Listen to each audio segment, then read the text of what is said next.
Welcome to part 3 of our Garden Guidebook workshop, where we will be discussing the importance of getting to know your plants through plant profiles.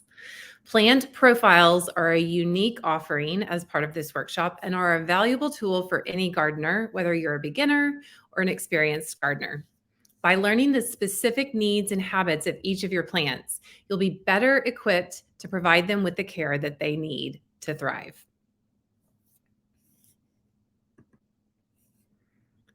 The most important takeaway from this section of the workshop is know your plants to grow your plants.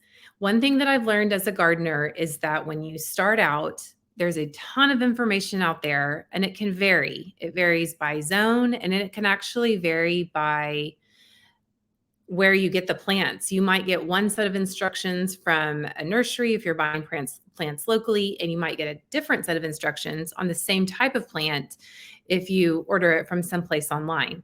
And the best way to handle this conflicting information when it comes in is just document it all in one place on your plant profile sheet and have that as a reference tool so that you can start to see how your plant responds to different types of care. Each plant is unique and is going to require different care. So it's important to treat them like friends and get to know them on an individual basis, silly as that may sound. By understanding their food, water, and blooming habits, you'll be able to prepare for them to thrive with care. One of my earliest gardening mistakes was ignoring my plants, just throwing seeds or plants in the ground and expecting them to just do their thing. I really do think plants respond well to nurturing, just like people and sweet little animals. So, in order to help me get to know my plants better, I created the plant profile worksheet. This, as the third section of this workshop, this information also goes well in the third section of your binder. We've set up the elements of the workbook to go with 5 different tabs if you're going to use our binder system to put your workbook, your garden guidebook in that. So this would be your third tab in the binder. And let's just really quickly walk through a plant profile. So at the top, you're going to list the variety, the source, the location where you've planted it. And then the rest of this information gets, it can vary. What type of soil? This was where I started getting conflicting information on the back of tags and seed packets.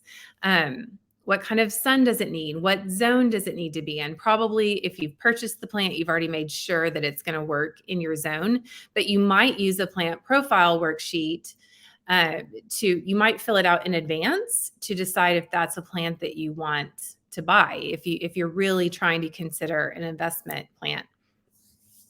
You can also make notes about when it needs to be fertilized, when it blooms, when it needs to be pruned. Anything at all, you can put that information on the plant profile sheet, and even at the bottom, you can track if you've tended it in each month. Now, in the next workshop, in the next video, I have a seasonal tending list for you that works well. It's a list where you can track all of your plants tending at the bottom right here. You can see that strip at the bottom of this worksheet that says winter, spring, summer, fall. We have that on one page for you so that you can track all your plants on one page, but you can also track that individually here as well. So you'll want to fill that out. And then you'll want to put it in your garden binder. I recommend keeping a garden binder because you're going to accumulate paper.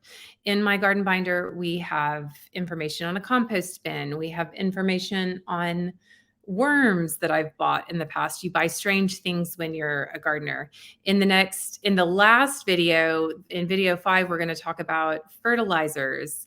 So there's going to be a lot of information that you're going to start to accumulate in your garden binder.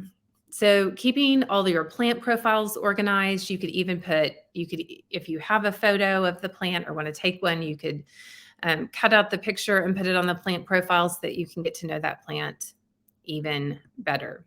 Now, in the next workshop, we're going to talk about calendar formats and different ways that you can use a calendar to help you better track and manage your garden. Thanks for joining me. See you there.